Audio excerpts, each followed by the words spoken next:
In the spring of 1930, a darkness entered the world in Lansing, Michigan, with the arrival of 4 identical baby girls.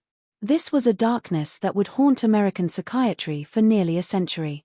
Instant celebrities, the Morlok quadruplets saw their angelic faces grace newspapers from coast to coast. But a house of horrors lay behind the carefully orchestrated public image, one that would drive all 4 sisters to madness by their 24th birthday.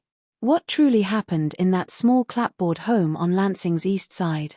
And why would government researchers spend decades studying these women while deliberately ignoring the Nazi sympathizer who terrorized them? Sealed for decades in government archives, the case files reveal a story so disturbing that even hardened psychiatrists struggled to document the full scope of their discoveries. 4 identical children, born into what appeared to be a loving American family, were systematically destroyed by a father whose obsessions with racial purity and patriarchal control created a laboratory of psychological torture, making his daughters famous for all the wrong reasons. Before we continue with the story of the Morlok family and their tragic descent into what scientists would later call dire birth, make sure to subscribe to our channel and tell us in the comments what state you're watching from. Because this American nightmare could have happened anywhere. There, hidden in plain sight, were the warning signs, in a community that chose to look away rather than confront the darkness growing behind white picket fences. On May 19, 1930, the birth announcement that would change everything appeared in the Lansing State Journal. But few could have predicted the decades of exploitation and suffering that would follow.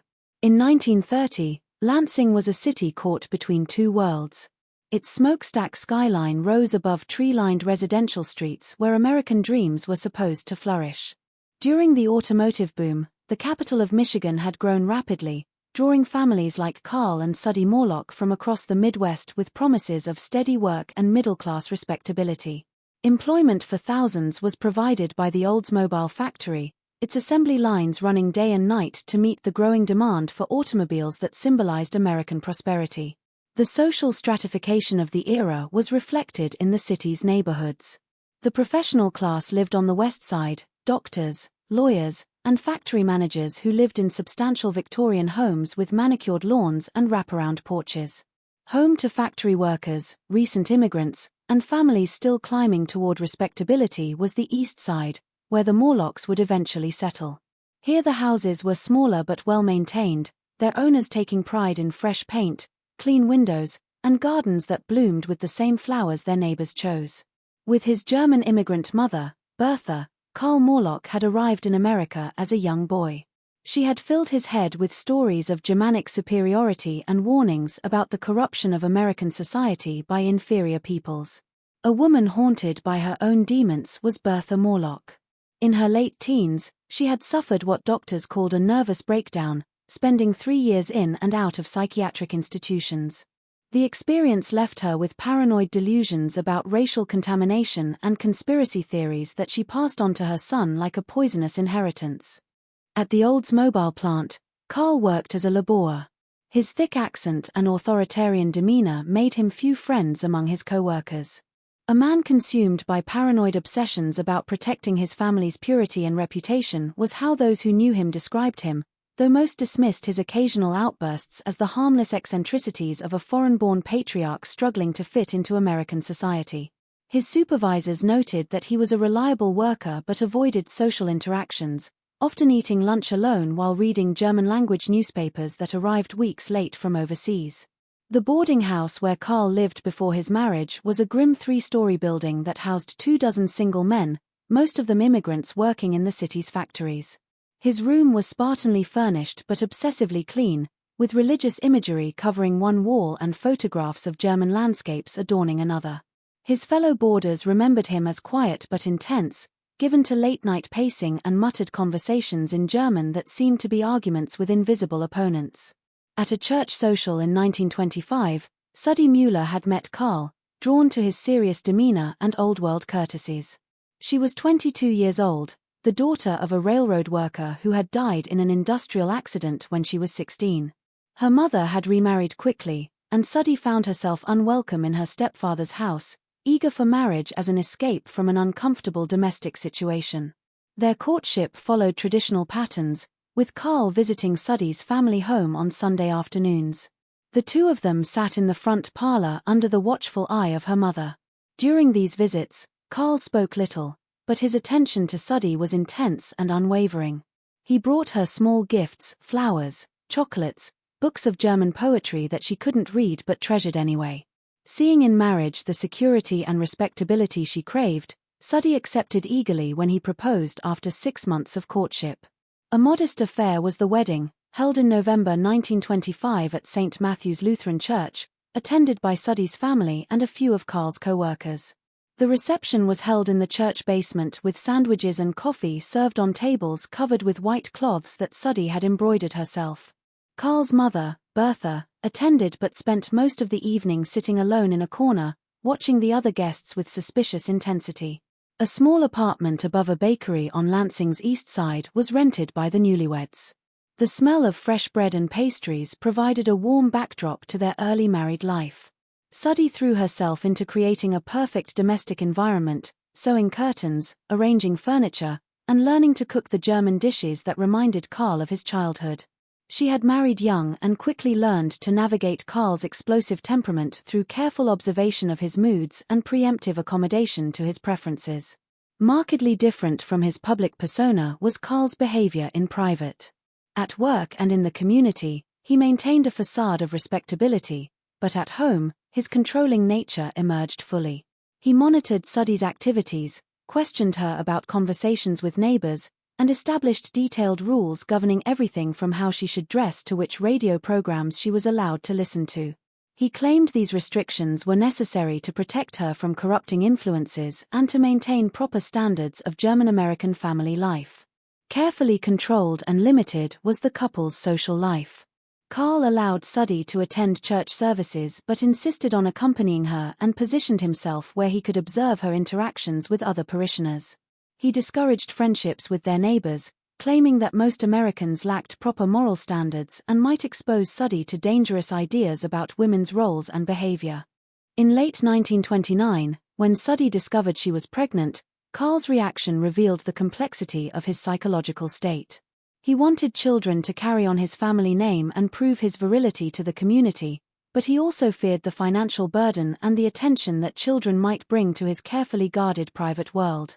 As the pregnancy progressed and doctors began to suspect multiple births based on Suddy's rapid weight gain and the size of her abdomen, Carl's anxiety intensified dramatically. He believed multiple births were a sign of lower breeding, something more suited to livestock than respectable German-American families. Having grown up hearing his mother's stories about the importance of genetic purity and the dangers of degeneracy, the possibility of multiple children triggered all of his deepest fears about racial contamination and social judgment. The perfect backdrop for what was to come was provided by the cultural landscape of 1930 America. The country was sliding deeper into the Great Depression, making families desperate for any source of income or attention that might provide relief from economic hardship. President Hoover's promises of prosperity seemed increasingly hollow as unemployment rose and banks failed across the Midwest. With Shirley Temple becoming the nation's sweetheart, Hollywood had created an insatiable appetite for child performers, proving that talented children could earn substantial incomes for their families. Radio programs and newsreels celebrated large families as symbols of American prosperity and divine blessing, while eugenics movements quietly promoted ideas about genetic superiority and the need to protect racial purity from contamination by inferior bloodlines. On the morning of May 19, 1930, Suddy Morlok's contractions began earlier than expected. Sharp pains caught her unprepared as she was hanging laundry in the small backyard behind their apartment. Carl had left for work at dawn, muttering about overtime pay and the need to save money for the coming expenses. When the pain started coming with increasing intensity and alarming frequency, Mrs. Henderson, the elderly widow who lived in the apartment below, heard Suddy's cries for help and immediately summoned Dr. William Henderson, her nephew, who maintained a small practice serving the working-class families of East Lansing. By the time a neighbor had been dispatched to locate Carl at the Oldsmobile factory, Suddy was already experiencing the intense labor pains that indicated imminent delivery. The journey to Edward W. Sparrow Hospital took nearly an hour through streets clogged with morning traffic and construction crews working on Depression-era public works projects. Suddy was transported in Dr. Henderson's Model T Ford, which had been hastily converted into an ambulance with blankets and pillows arranged in the back seat. Throughout the journey, her contractions intensified, and Dr. Henderson began to suspect that this would not be a routine delivery. Lansing's premier medical facility was Edward W. Sparrow Hospital, a 4-story brick building that served the entire central Michigan region. The maternity ward occupied the entire 3rd floor, with private rooms for wealthy patients and shared wards for working-class families. Suddy was admitted to a semi-private room that she would share with another woman in labor, the standard accommodation for families of modest means. In his 30-year career, Dr. Henderson had delivered hundreds of babies, but he had never encountered anything like what he found that evening. The labor was unusually prolonged and difficult, with Suddy's cervix dilating slowly despite the intensity of her contractions. As the hours passed and evening turned to night, nurses began to whisper about the unusual size of the patient's abdomen and the strange patterns they were detecting when listening for fetal heartbeats. After nearly 16 hours of labor, when the first infant finally emerged, Dr. Henderson prepared for the routine procedures that would follow, cutting the umbilical cord, cleaning the airways, and presenting the baby to its exhausted mother. Instead, he found himself confronting clear evidence that more children were coming. The contractions continued with undiminished intensity, and examination revealed that delivery was far from complete. The second baby arrived 20 minutes later, followed by a third after another half hour, and finally a fourth child who seemed reluctant to leave the safety of the womb. Each infant was remarkably similar to her sisters, weighing just over 4 pounds with delicate features and wisps of blonde hair that caught the harsh hospital lighting. As if they were already communicating in ways that adults couldn't understand, their cries were synchronized. Of course, Dr. Henderson had heard of multiple births, but had never encountered quadruplets in his own practice. He knew that such births were extraordinarily rare, perhaps 1 in 15 million deliveries, and that they often resulted in infant mortality or severe developmental problems. However, as he examined each child, he found them to be healthy and well-formed with strong reflexes and clear lung function that suggested they would survive their dramatic entrance into the world. Having been located after a frantic search of the factory floor and several taverns where he was known to drink after his shift, when Carl finally arrived at the hospital, his first words would echo through the corridors and later through the family's tragic history. "What will they think my wife is? A dog?" he demanded, his face flushed with alcohol and rage. "This is what happens to animals, not to decent Christian families." The nurses who heard his outburst exchanged glances of disgust and concern, but Dr. Henderson quickly ushered the new father into a private room to discuss the extraordinary nature of the births and the care that would be required in the coming weeks. "Mr. Morlok," the doctor explained patiently, "your wife has given birth to 4 identical girls. This is remarkably rare, perhaps 1 in 15 million births. These children are a medical marvel, and they're all healthy and strong." But Carl's face had already darkened with a fury that seemed disproportionate to the circumstances. In his mind, multiple births were associated with animals, with the breeding practices he had observed on farms during his childhood in rural Michigan. The idea that his neighbors would whisper about his wife producing a litter filled him with a rage that would fester for decades, poisoning every aspect of his family's future. Initially labeled simply as Baby A, Baby B, Baby C, and Baby D, the babies were placed in the hospital's nursery while Suddy recovered from the difficult delivery. The nursery staff was overwhelmed by the novelty of caring for 4 identical infants, and word of the unusual birth spread quickly through the small hospital staff. By dawn, reporters were already gathering outside the hospital, hoping for photographs and interviews. In the afternoon edition of the Lansing State Journal, the first newspaper coverage appeared with the headline, "Miracle Quadruplets Born at Sparrow," accompanied by photographs of the tiny infants arranged in a row, each wearing identical white hospital gowns. The article described them as perfect specimens of American childhood and noted that their birth coincided with a period of economic hardship when good news was desperately needed. Immediate and overwhelming was the public response. Within hours, the hospital was flooded with visitors, reporters, and curiosity seekers. The telephone switchboard was jammed with calls from newspapers across the state and beyond, all seeking details about the miraculous birth. From strangers across the region, gifts began arriving: blankets, baby clothes, toys, and cash donations from families who could barely afford to feed themselves but wanted to contribute to what they saw as a blessing. That afternoon, the mayor of Lansing, Harold Thompson, arrived for a photo opportunity, bringing with him a formal proclamation declaring May 19, 1930 as Quadruplet Day in honor of the city's newest celebrities.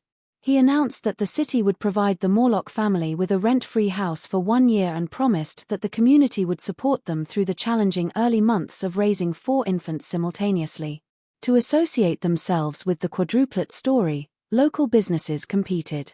The Lansing Dairy offered free milk for the first year.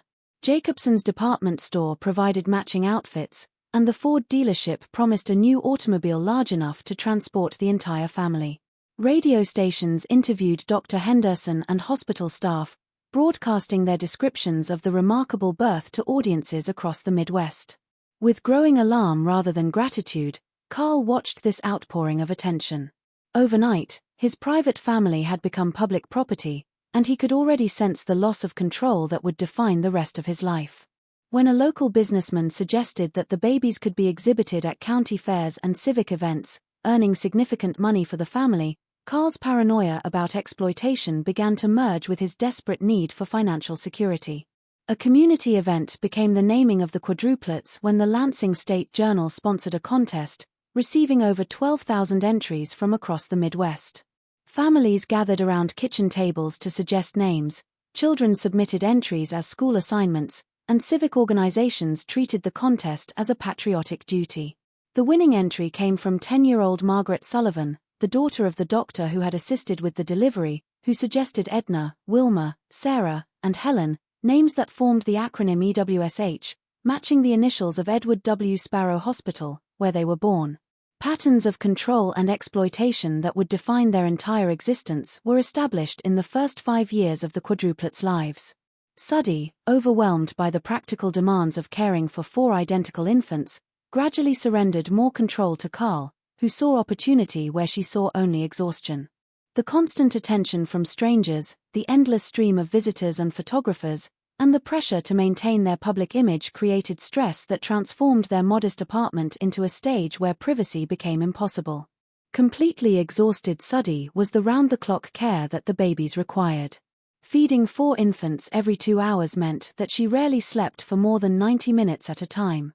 Changing, bathing, and monitoring 4 children who shared every childhood illness simultaneously pushed her to the edge of physical and emotional collapse. Instead of helping with childcare, Carl appointed himself as the family's manager and publicist, booking appearances and managing the constant stream of requests for photographs and interviews.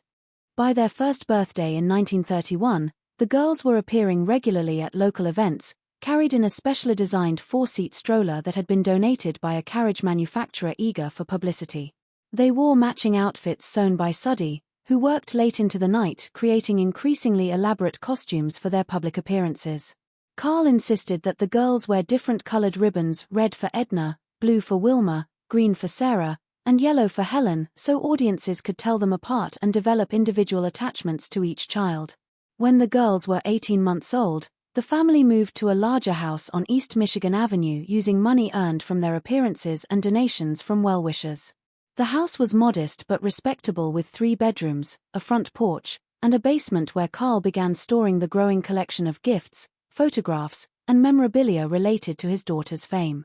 He converted one bedroom into what he called his office, where he kept detailed records of every appearance, every photograph, and every dollar earned through the girl's celebrity. Carl had discovered that his daughter's fame could open doors that his foreign accent and working-class status had kept firmly closed. In 1932, he successfully ran for the position of local constable using photographs of the quadruplets on his campaign materials with the slogan, "A man who can handle 4 can handle anything." The irony of this message would become apparent only decades later when the full extent of his handling was revealed to horrified investigators.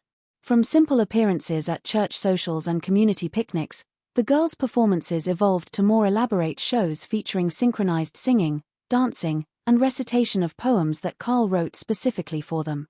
He spent hours coaching them, insisting on perfect coordination and identical expressions. Any deviation from his script resulted in harsh punishment administered privately where no observers could witness his methods. With obsessive attention to detail, Suddy sewed their costumes, creating increasingly complex matching outfits that delighted audiences and photographers. The girls learned to move in unison, speak in harmony, and present a united front of sweetness and innocence that masked the growing tensions in their private lives. From the wings or the audience, Carl monitored their performances, ready to intervene if any of them showed signs of independence or spontaneity. Behind the public facade, Carl's behavior was becoming increasingly erratic and controlling.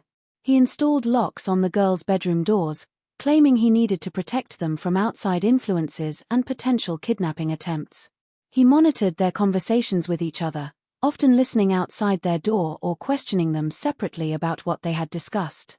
Any mail addressed to the girls was opened and read by Carl before they were allowed to see it, and most letters from admirers were destroyed rather than shared.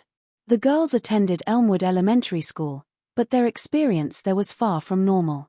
Carl insisted on driving them to school each morning and picking them up each afternoon, never allowing them to walk with other children or participate in after-school activities. He positioned himself where he could observe their classroom windows during recess, claiming he was protecting them from potential harm, but actually monitoring their interactions with teachers and classmates. Teachers at Elmwood Elementary noticed that the girls seemed unusually fearful of making mistakes and would often glance nervously toward windows as if expecting to be watched. They rarely participated in class discussions unless directly called upon, and they showed little interest in forming friendships with their classmates. When other children approached them during recess, the quadruplets would huddle together, speaking in whispers and looking anxiously toward the school windows where they knew their father might be watching. In 1934, Miss Catherine Reynolds, their third-grade teacher, attempted to discuss her concerns with Carl during a parent conference. She noted that the girls seemed isolated from their peers and suggested that they might benefit from more opportunities to develop individual interests and friendships. Carl's response was immediate and hostile, accusing Miss Reynolds of trying to corrupt his daughters with modern educational theories that undermined parental authority and traditional family values. As Carl's paranoia expanded to include neighbors, teachers, and even extended family members, the family's isolation deepened. He began expressing admiration for European political movements that emphasized racial purity and strong patriarchal authority, collecting German-language newspapers and pamphlets that promoted Nazi ideology. His comments about Jewish people, immigrants, and African Americans became increasingly vitriolic, though he was careful to moderate his language when speaking to reporters or public officials who might damage his public image. As the girls entered their teenage years, the performances continued, but their content began to shift in disturbing ways. Carl insisted that they perform songs about the importance of feminine purity and obedience to paternal authority. He wrote many of the lyrics himself, compositions that emphasized their role as representatives of American innocence and the dangers that threatened young women who strayed from proper behavior.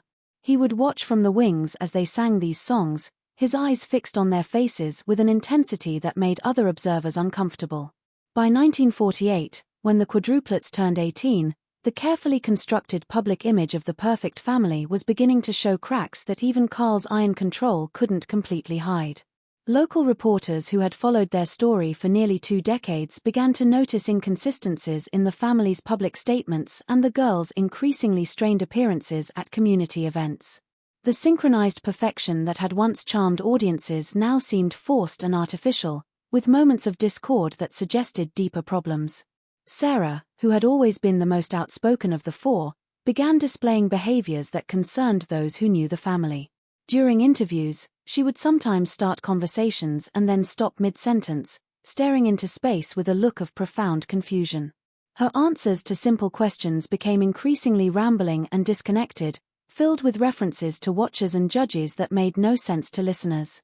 During performances, she occasionally sang lyrics that didn't match those of her sisters, creating discord in the previously perfect harmony that had been their trademark for nearly 2 decades. In public, Helen, the youngest by a matter of minutes, had become almost completely silent, speaking only when directly addressed and then in whispers that audiences often couldn't hear. Teachers who had worked with the girls during their brief periods of public schooling reported that Helen seemed to exist in a world of her own making, often drawing disturbing images of faceless figures and burning houses during art lessons. Her artwork was filled with symbols that adults couldn't interpret: eyes floating above doorways, children standing in cages, figures with their mouths sewn shut. Edna had begun experiencing what she described as episodes during which she would become convinced that strangers were following her or that familiar objects in their home had been moved or replaced by identical substitutes. Her paranoia seemed to echo Carl's own obsessions, but where his fears focused on external threats to the family's reputation and purity, hers centered on the idea that reality itself was unstable and unreliable. She would spend hours examining photographs of herself and her sisters, convinced that the images had been altered or that the faces looking back at her belonged to strangers. Severe insomnia was developed by Wilma, often staying awake for days at a time while pacing their bedroom and muttering to herself in a language that seemed to be a mixture of English and German phrases she had overheard from Carl's political materials. When she did sleep, she experienced vivid nightmares that she would describe in frightening detail to her sisters, dreams of being trapped in mirrors or performing for audiences of faceless figures who applauded silently with bleeding hands. The family's physician, Dr. Morrison, had grown increasingly concerned about the girls' mental state and had quietly begun researching their symptoms in his medical journals. What he found suggested that all four sisters might be developing signs of what psychiatrists were beginning to call schizophrenia, a condition that often emerged in early adulthood and could be triggered by prolonged stress or trauma. The symmetry of their symptoms was particularly troubling, suggesting either a shared genetic predisposition or a common environmental trigger that had affected all four identically. When Dr. Morrison approached Carl with his concerns, suggesting that the girls might benefit from psychiatric evaluation and possibly medication or therapy, Carl's reaction was explosive and revealing. He accused the doctor of being part of a conspiracy to destroy his family, claiming that Jewish psychiatrists and communist sympathizers were using mental health treatments to undermine traditional American values and destroy family unity. He immediately began searching for a new physician who would be more understanding of what he called normal family discipline and less influenced by degenerate modern theories. As stories of Carl's increasingly bizarre behavior reached local law enforcement and social service agencies, the community's perception of the Morlok family began to shift. His work as a constable had become erratic and concerning, with reports that he would spend entire shifts parked outside the high school watching for what he called degenerate influences among the students. He had begun making arrests based on his personal moral judgments rather than actual violations of law, targeting young couples for public displays of affection and immigrants for what he considered suspicious behavior. In 1949, a social worker named Helen Rodriguez began investigating reports that the Morlok girls were being isolated from their peers and subjected to unusual restrictions that might constitute educational neglect or psychological abuse.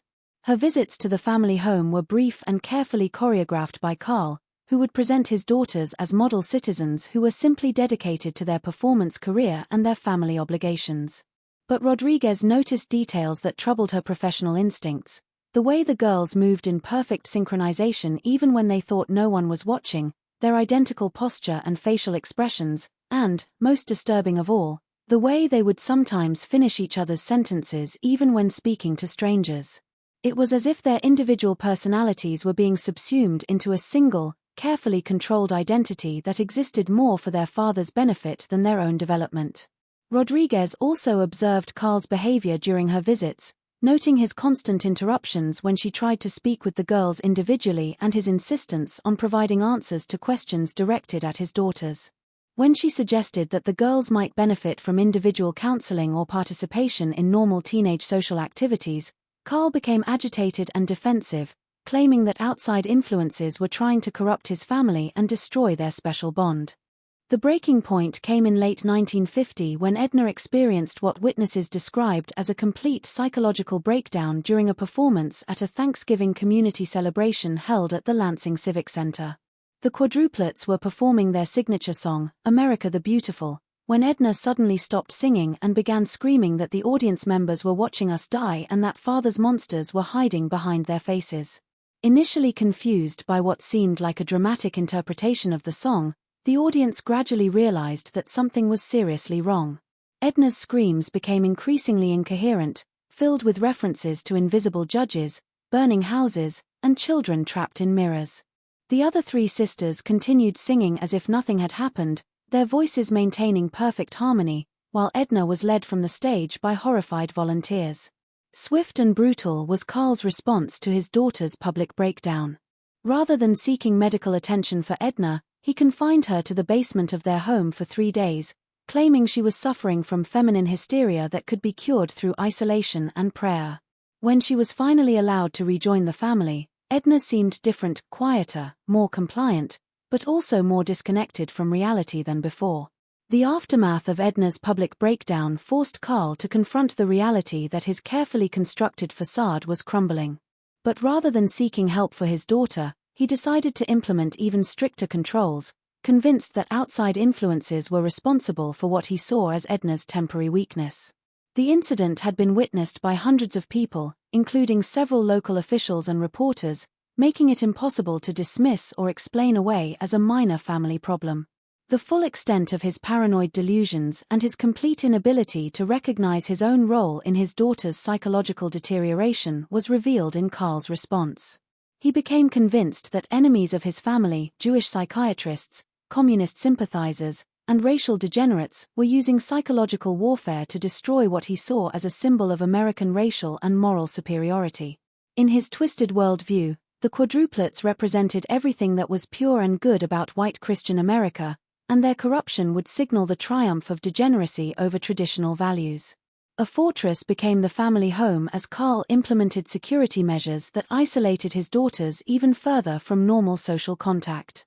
He installed additional locks on all exterior doors and windows, purchased heavy curtains to prevent neighbors from seeing inside, and began keeping detailed logs of anyone who approached the house or showed interest in his family. He purchased a rifle, which he claimed was for hunting, but which neighbors noticed he cleaned obsessively while sitting on his front porch, watching the street with suspicious intensity. Every aspect of their daily lives was subject to Carl's surveillance of his daughters. He installed a system of mirrors that allowed him to monitor their activities from his basement workshop, and he required them to account for every minute of their time when he was not physically present. Their correspondence was not only read but copied and filed in detailed records that documented every interaction with the outside world. Increasingly rigid and bizarre became the girls' daily routines inside the house. Carl instituted what he called purity inspections, requiring his daughters to submit to physical examinations that he claimed were necessary to ensure they hadn't been contaminated by outside influences. These inspections, conducted in the basement where he had set up what he described as a medical facility, became more frequent and more invasive as his paranoia deepened and his obsession with their physical development intensified. Carl's private domain had been transformed into the basement, where he could conduct his examinations and maintain his surveillance records without interference. He had installed a medical examination table purchased from a hospital supply company, along with instruments and supplies that he claimed were necessary for proper hygiene and health monitoring. The walls were covered with charts tracking his daughter's physical development, menstrual cycles, and what he called behavioral anomalies. As she witnessed the escalating abuse of her daughters, Suddy, who had long ago learned to avoid confronting her husband directly, began showing signs of severe depression. Neighbors reported seeing her standing at windows for hours at a time, staring out at the street with an expression of profound hopelessness. Her physical appearance deteriorated markedly, with dramatic weight loss and premature aging that suggested chronic stress and possibly inadequate nutrition. When approached by concerned community members, Suddy would insist that everything in the Morlok household was perfectly normal and that her family was simply more dedicated to proper values than others. Her responses seemed rehearsed and artificial, as if she had been coached on what to say to deflect outside concern. She would often glance nervously around during these conversations, as if she expected to be overheard or monitored. As they adapted to their father's escalating demands for control and perfection, the quadruplets' behavior became increasingly synchronized and disturbing. They had developed what psychologists would later recognize as a shared delusional system in which they believed that they were constantly being watched and evaluated by invisible judges who would punish them for any deviation from perfect obedience. Their conversations, even in private, followed scripts that seemed rehearsed and artificial. They spoke in whispers when they thought they were alone, but even these private conversations revealed the extent to which Carl's paranoid worldview had infected their understanding of reality. They referred to neighbors as watchers, to teachers as corrupters, and to anyone who showed kindness or interest as potential infiltrators, sent to test their loyalty to family values. The new family physician Carl had found after dismissing Dr. Morrison was Dr. Peterson, who was less experienced and more easily intimidated by Carl's authoritarian presence. He was a recent medical school graduate who had established his practice in Lansing, partly because the established physicians in larger cities were unwilling to accept his credentials from a less prestigious institution. When the girls began experiencing more frequent and severe symptoms, hallucinations, periods of catatonic silence, and episodes of uncontrolled crying, Peterson attributed these to feminine hysteria and prescribed bed rest and increased supervision. Peterson's medical records, which would later be subpoenaed during the investigation, revealed his complete failure to recognize the signs of severe psychological abuse and emerging mental illness. His notes described the quadruplets as high-strung and overly sensitive, but he made no effort to examine them privately or to question the unusual restrictions their father had imposed on their lives. The community's awareness of the family's problems was growing, but Carl's position as constable and the family's long-standing public image made intervention difficult. Those who expressed concern were dismissed as troublemakers or jealous neighbors who resented the Morlok family's fame and success. Carl had cultivated relationships with local politicians and business leaders who saw him as a pillar of the community, making it easy for him to deflect criticism and discredit anyone who questioned his methods. In early 1952, a traveling psychiatrist named Dr. Benjamin Strauss visited Lansing as part of a speaking tour about advances in mental health treatment. Dr. Strauss was a refugee from Nazi Germany who had witnessed firsthand the consequences of racial ideology and authoritarian family structures. He had heard rumors about the famous quadruplets and their recent difficulties, and he made what he thought was a routine courtesy call to offer his professional services. The full extent of his paranoia and his increasingly explicit Nazi sympathies was revealed in Carl's reaction to Dr. Strauss's visit.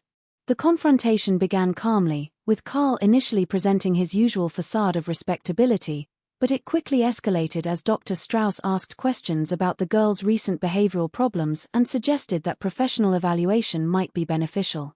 Carl accused the Jewish psychiatrist of being part of an international conspiracy to undermine American families and destroy racial purity through psychological manipulation. The confrontation, which occurred on the front porch where neighbors could witness it, included Carl's declaration that Hitler should have finished the job and his prediction that America would soon need its own final solution to deal with racial and moral degenerates.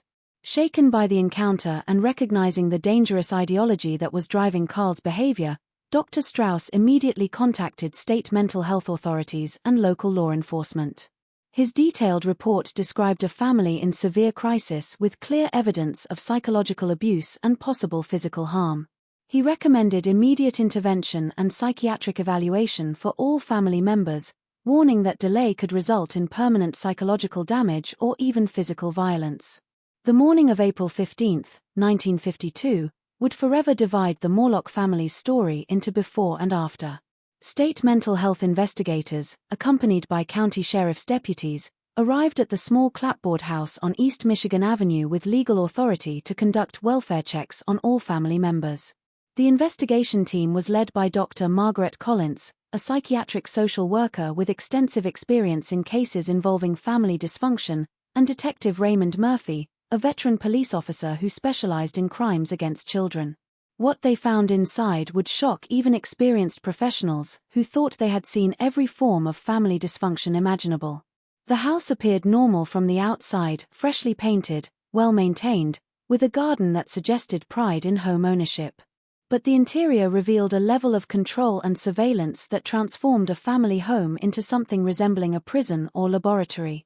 The living areas of the house were sparse and sterile, with furniture arranged to provide clear sight lines from Carl's chair to every other location. Religious imagery dominated the walls, but closer examination revealed that many of the pictures had been altered with Carl's handwritten additions that transformed biblical verses into justifications for paternal authority and racial purity. Family photographs showed the girls at various ages, but their arrangement followed a disturbing pattern. Images documenting their physical development were grouped together with detailed notations in Carl's handwriting. The basement, which Carl had kept locked and off-limits to visitors for years, revealed the true scope of his paranoid obsessions and his systematic abuse of his daughters. The investigators descended the wooden stairs to find a space that had been converted into what could only be described as a surveillance and examination center. The walls were covered with hundreds of photographs of the girls taken without their knowledge, images captured through windows, doorways, and mirrors that documented their daily activities with the obsessive detail of a criminal investigation. The photographs were organized chronologically and by subject, with separate sections devoted to each daughter's physical development, social interactions, and what Carl had labeled as behavioral anomalies.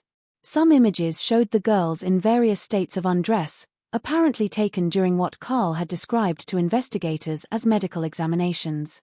The systematic nature of this documentation suggested years of covert surveillance that went far beyond normal parental concern. More disturbing were the detailed written logs that Carl had maintained, filling dozens of notebooks with observations about his daughters' conversations, their physical development, their menstrual cycles, and what he described as evidence of their moral corruption by outside influences. The logs revealed a level of invasive monitoring that exceeded even the investigators' worst expectations, including detailed records of the girls' bathroom habits, their sleep patterns, and transcripts of conversations they had thought were private. Dr. Collins noted that the logs contained extensive references to Nazi racial theory and eugenics literature, with Carl attempting to analyze his daughter's behavior through the lens of genetic purity and racial superiority. He had recorded his observations about which daughter showed signs of degenerate tendencies and had developed elaborate theories about how outside influences were attempting to corrupt their genetic inheritance. The medical facility that Carl had established in the basement included an examination table purchased from a hospital supply company, along with instruments that he claimed were necessary for monitoring his daughter's health and purity. The investigators found evidence that these examinations had become increasingly invasive and frequent over the years, with detailed charts tracking what Carl called purity measurements and contamination indicators.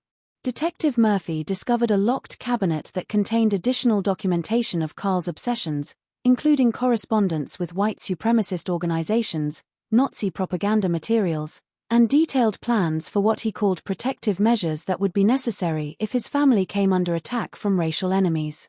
The cabinet also contained photographs and personal items belonging to his daughters that appeared to have been taken without their knowledge or consent. Upstairs, the girls' bedroom revealed additional evidence of their father's comprehensive control over their lives.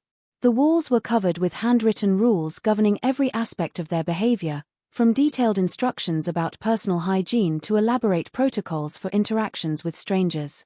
The rules were written in Carl's distinctive handwriting and covered topics ranging from proper posture during performances to acceptable topics of conversation with outsiders. Their clothing was stored in locked cabinets, with outfits selected and laid out by Carl each morning according to detailed schedules that he maintained. The investigators found evidence that he monitored his daughter's clothing for signs of wear or staining that might indicate unauthorized activities or moral failings. Even their undergarments were subject to his inspection and approval. Perhaps most disturbing were the journals that investigators found hidden beneath the girls' mattresses, written in a code that took expert cryptographers weeks to decipher. These journals revealed the full extent of their psychological deterioration and their shared delusions about being constantly watched and judged by invisible authorities. The code appeared to have been developed by the girls as a way of communicating without their father's knowledge, but the content suggested that even their private thoughts had been contaminated by his paranoid worldview. What are your thoughts on this story? Do you believe everything was brought to light, or could there be more victims we'll never know about? Leave your comment down below. If you enjoyed this tale and want more horror stories like this one, make sure to subscribe, hit the notification bell, and share it with someone who loves a good mystery. I'll see you in the next video.